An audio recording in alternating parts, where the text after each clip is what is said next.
Salut tout le monde, j'espère que vous allez tous très bien. Je suis très heureuse de vous retrouver aujourd'hui comme toujours. Avant d'entrer dans l'histoire du jour, je tiens à vous présenter notre sponsor qui n'est autre que Ana Luisa et je suis ravie de pouvoir vous présenter ces bijoux pour lesquels j'ai eu un énorme coup de cœur.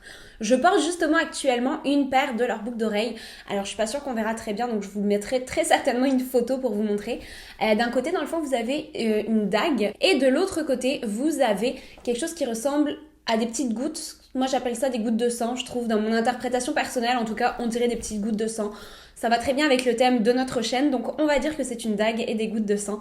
Je les adore, elles sont vraiment super belles. Ça fait déjà, je dirais, un bon mois que je les porte pratiquement tous les jours. La qualité est juste incroyable.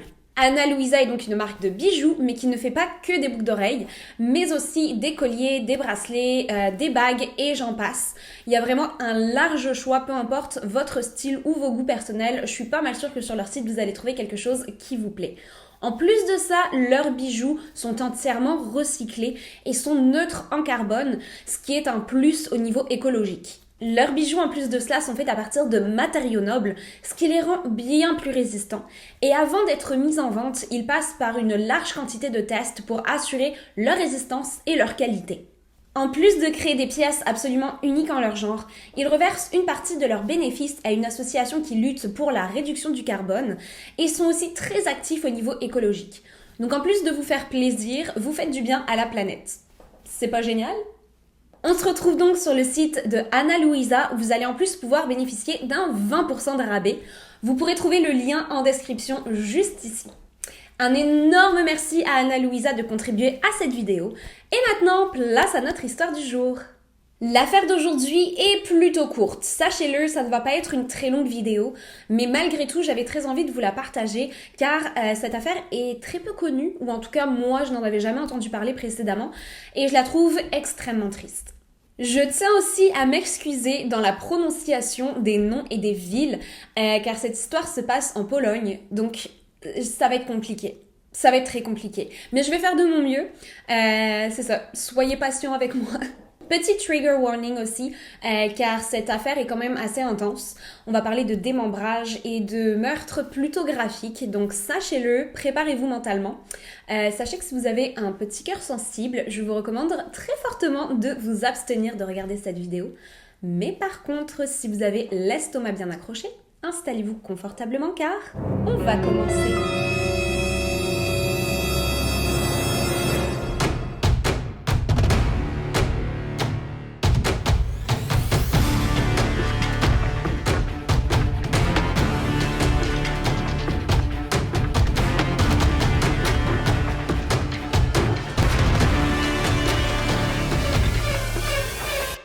Pour l'affaire d'aujourd'hui, on va faire un retour dans le temps à l'année 1998.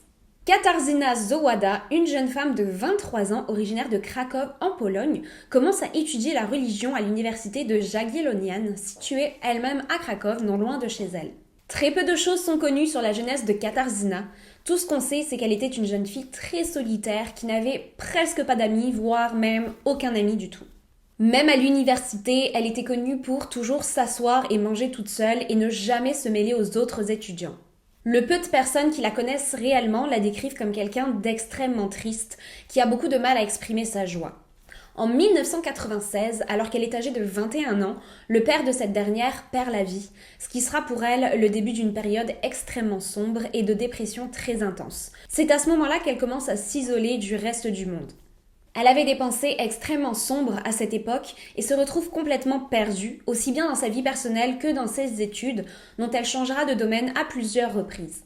Avant d'entamer ses cours de religion, elle avait précédemment étudié la psychologie ainsi que l'histoire qu'elle avait fini par abandonner en cours de route. Katarzyna, due à son état dépressif, était suivie par des professionnels de la santé mentale et avait d'ailleurs des rendez-vous médicaux hebdomadaires pour faire un suivi avec eux, où elle se rendait très régulièrement avec sa mère. Le 12 novembre 1998, elle avait justement un rendez-vous à la clinique psychiatrique où sa mère l'attendait sur place. Ce jour-là, cependant, Katarzyna ne se présente pas au rendez-vous, ce qui inquiète énormément sa mère car c'est quelque chose qui n'est pas du tout habituel pour elle. Elle avait toujours été présente à chacun de ses rendez-vous, ou si elle avait dû s'absenter, elle avait au préalable prévenu sa mère de cela. Cependant, ce jour-là, elle n'avait envoyé aucun message à sa mère. La mère de famille rentre alors au domicile familial, le nœud à l'estomac, en espérant avoir très rapidement des nouvelles de sa fille ainsi qu'une bonne explication sur la raison pour laquelle elle ne s'était pas présentée à son rendez-vous.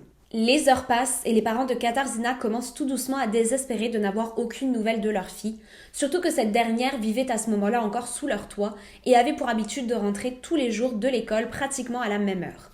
Dans la soirée, la mère de Katarzyna prend la décision de contacter les autorités pour déclencher un avis de recherche. Cependant, la jeune fille étant majeure et ayant disparu depuis moins de 24 heures, les autorités demandèrent aux parents de cette dernière de patienter encore un peu et de les contacter de nouveau dans quelques jours si elle n'avait toujours pas réapparu. Comme vous pouvez l'imaginer, Katarzyna ne réapparaîtra pas ce jour-là, ni même le jour qui suivit, ou encore le mois d'après. Une enquête eut lieu pour essayer de retrouver la trace de la jeune femme, mais malheureusement cette dernière ne mena pas bien loin.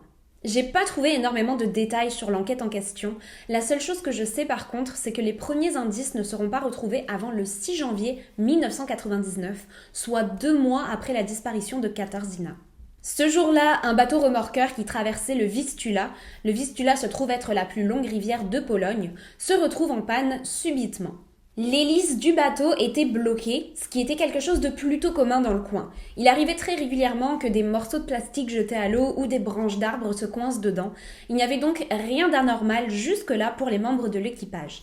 Cependant, lorsque l'un des hommes d'équipage s'approche, il réalise que l'objet qui bloque l'hélice n'a rien à voir avec le genre de choses qu'il y trouve d'habitude. Il s'agit de quelque chose qui ressemble à un large sac en premier lieu, mais très vite, une odeur émane de cette chose et l'homme réalise que ceci ressemble plutôt à un large morceau de peau. Et quand je dis large, je parle de au moins 80 cm. En premier lieu, il se dit que ceci est probablement une peau d'animal mort, mais très rapidement réalise que l'épaisseur ainsi que la couleur de la peau ne s'identifient à aucun animal connu. C'est à ce moment-là qu'il voit quelque chose sur la peau ressemblant à une oreille, et pas n'importe quel type d'oreille, mais bien à une oreille humaine. Après analyse, il fut découvert qu'il s'agissait là de peau humaine provenant d'un torse féminin, et les tests étaient clairs, cette peau appartenait à Katarzyna. Les membres de la jeune femme étaient manquants, soit ses 2 jambes, ses 2 bras, ainsi que sa tête. 8 jours passèrent durant lesquels la police scruta de long en large la rivière sans rien y découvrir de plus, et ce jusqu'au 16 janvier, lorsque la jambe droite de Katarzyna fut retrouvée au fond de cette même rivière. En premier lieu, les officiers de police étaient persuadés qu'il s'agissait là d'un accident et que très probablement Katarzyna était tombée dans la rivière et s'y était noyée, et que son corps avait ensuite été détruit par les hélices des bateaux remorqueurs traversant la rivière chaque jour. Ou peut-être même s'était-elle suicidée en sautant d'elle-même dans la rivière. Après tout, elle avait des troubles mentaux et était suivie à cause de sa dépression très sévère. Ce n'était probablement pas la première fois que ce genre d'idée lui traversait l'esprit. Rapidement cependant, cette théorie ne semblait plus être d'actualité, car les médecins légistes travaillant sur l'affaire affirmèrent que le corps avait été découpé de façon très minutieuse. La jambe avait été découpée à l'aide d'un outil pointu tel un couteau, mais pour eux la découpe était bien trop précise pour ressembler à une déchirure faite par les hélices d'un bateau. Il en était de même pour la peau qui avait été délicatement découpée pour en faire un espèce de costume ou maillot de corps qui était très facile à enfiler et à porter. Aucun doute alors, Katarzyna avait été assassinée et le tueur avait peut-être même pris un grand plaisir à porter cette espèce de costume fait de la peau de sa victime, ou en tout cas prévoyait de le faire. Les officiers de police réalisent alors à quoi ils ont affaire et comprennent que cet homme ne va probablement pas s'arrêter là et doit être capturé aussi vite que possible. Toutes les polices de la Pologne entament alors une chasse à l'homme qui va durer pendant des semaines qui très vite se transformeront en mois. C'est en mai 1999 qu'ils pensent avoir enfin trouvé leur coupable, en la personne de Vladimir W. La police reçoit ce jour-là un appel provenant d'un homme qui leur affirme qu'un meurtre vient d'avoir lieu chez lui et que le coupable était très probablement son petit-fils. Ni une ni deux, la police se met en route en direction de l'adresse laissée par l'homme et découvre sur place un corps dans le sous-sol de la maison. Ce corps était celui d'un homme d'une 50aine d'années, dont la tête était manquante et dont la peau avait été retirée d'une partie du corps, mais surtout de la tête. L'intérieur de la tête avait été comme vidé Et le tueur avait conservé les cheveux de l'homme ainsi que ses yeux dans les orbites. Et le tout ressemblait à un masque d'Halloween qu'il était très facile d'enfiler. Je vous épargnerai les détails ainsi que la vision de la photo du masque en question, qui est très traumatisante. Vladimir était le petit-fils de l'homme ayant contacté les autorités et la victime n'était autre que son père. Et comme si cela ne suffisait pas, Vladimir aurait apparemment porté le masque en question, ainsi que les habits de son père, durant une journée entière avant que le corps ne soit découvert et que la police ne soit contactée. Vous devez vous demander s'il était sorti en public ainsi, car bien évidemment, si ça avait été le cas, la police aurait été contactée tout de suite. Mais non, apparemment, il se serait contacté de rester chez lui avec la peau de son père sur son visage et les habits de ce dernier. L'identité de Vladimir n'a jamais été réellement communiquée dans les médias. Son nom de famille d'ailleurs est connu comme étant juste W. Il est même possible que son vrai prénom ne soit même pas Vladimir. J'ai pas réussi à savoir pour quelle raison son identité avait été préservée, à savoir si c'était pour le protéger lui ou pour protéger peut-être la famille ou simplement en mémoire de son défunt père. En tout cas, à ce moment-là, pour les autorités, il n'y a aucun doute, Vladimir est le coupable du meurtre de Katarzyna, les deux meurtres ayant eu lieu à seulement quelques mois d'intervalle.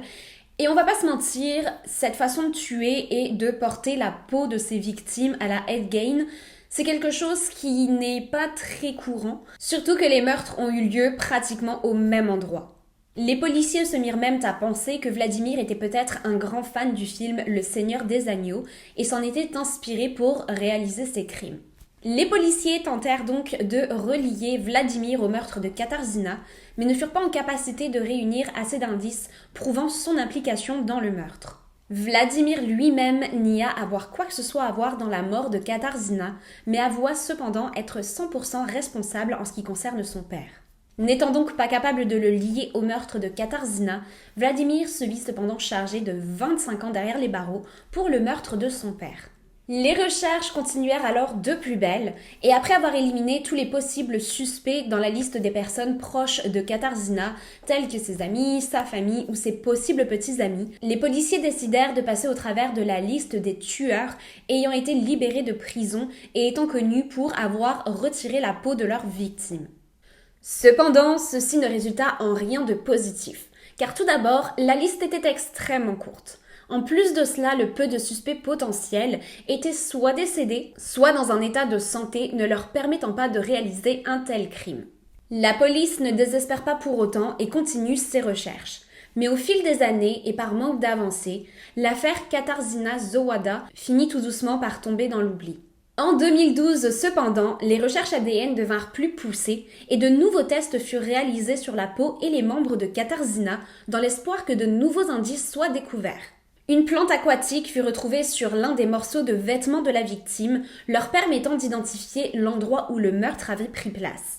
Ils trouvèrent aussi de nouvelles marques sur son corps, appartenant probablement à un objet pointu tel un couteau ou une scie, ainsi que des plaies laissant penser que Katarzyna avait été torturée avant de perdre la vie, et se serait même très probablement faite vider de son sang avant que son corps ne soit découpé. Autre chose, d'après les experts, au vu de la découpe du corps, il était très probable pour eux que le tueur soit un expert en arts martiaux. J'avais aucune idée qu'il était possible de découvrir ce genre de choses ultra précises, mais tant mieux. Malgré tous ces nouveaux indices, aucune avancée ne fut faite dans la découverte de l'identité du tueur. Le 9 octobre 2007, cependant, une avancée fut enfin faite dans l'enquête lorsqu'un homme fut arrêté pour le meurtre de Katarzyna. Robert Janczewski, un homme de 52 ans vivant à Cracovie, non loin de l'université où étudiait Katarzyna. Il travaillait juste à côté de l'endroit où le corps avait été retrouvé et était apparemment un expert en arts martiaux. En grandissant, il a toujours été décrit comme quelqu'un d'étrange et d'agressif. Il avait été surpris à plusieurs reprises en train de torturer et tuer des animaux, très souvent des chats, et était bien connu pour avoir harcelé de nombreuses femmes. Il avait aussi passé quelques années au sein de l'armée, où il avait à ce moment-là travaillé dans une morgue. Il avait donc passé énormément de temps avec des cadavres et, d'après ses dires, avait beaucoup aimé cela. Il avait aussi travaillé à l'Institut de zoologie de la ville de Cracovie, où il avait appris à démembrer et retirer la peau des animaux, mais avait perdu très rapidement son travail après avoir, durant l'un de ses shifts, tuer de sang-froid tous les lapins de l'institut sans la moindre raison. Il avait expliqué à ses managers avoir ressenti ce jour-là une pulsion et ne pas avoir pu la contenir. À l'époque, Robert avait été l'un des suspects potentiels pour le meurtre de Katarzyna, mais n'avait pas été arrêté par manque de preuves.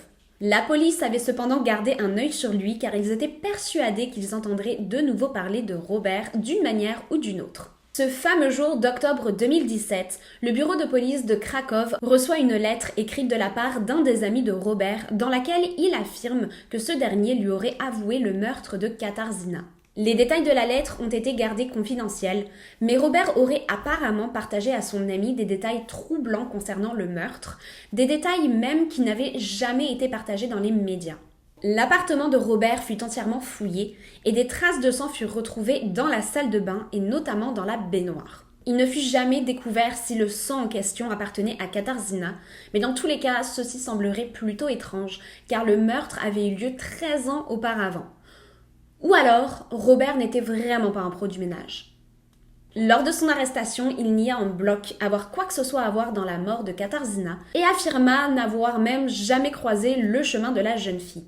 Il fut néanmoins chargé de meurtre avec aggravation, mais l'information ne fut jamais partagée de savoir de combien d'années derrière les barreaux il avait écopé. Il est même possible que ce dernier soit aujourd'hui en liberté. Voilà donc où en est aujourd'hui l'affaire Katarzyna Zawada. On ne sait même pas officiellement si Robert était bel et bien le coupable ou si ce dernier court toujours en liberté. En espérant qu'un jour la vérité finisse enfin par éclater. Ne serait-ce que pour les parents de Katarzyna qui à ce jour ne peuvent toujours pas faire leur deuil réellement, ni poser un visage sur le meurtrier de leur fille. Dites-moi ce que vous en pensez. Est-ce que vous pensez réellement que Robert était le coupable ou que ce dernier court toujours en liberté? Laissez-moi vos avis et opinions en commentaire. Et si ça n'a pas encore été fait, n'oubliez pas de vous abonner et d'activer la petite alarme pour être informé des futures publications de mes vidéos.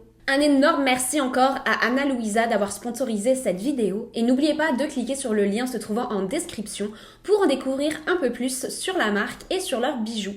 Sur ce, je vous dis à très bientôt pour d'autres histoires toutes plus glauques les unes que les autres. Bye!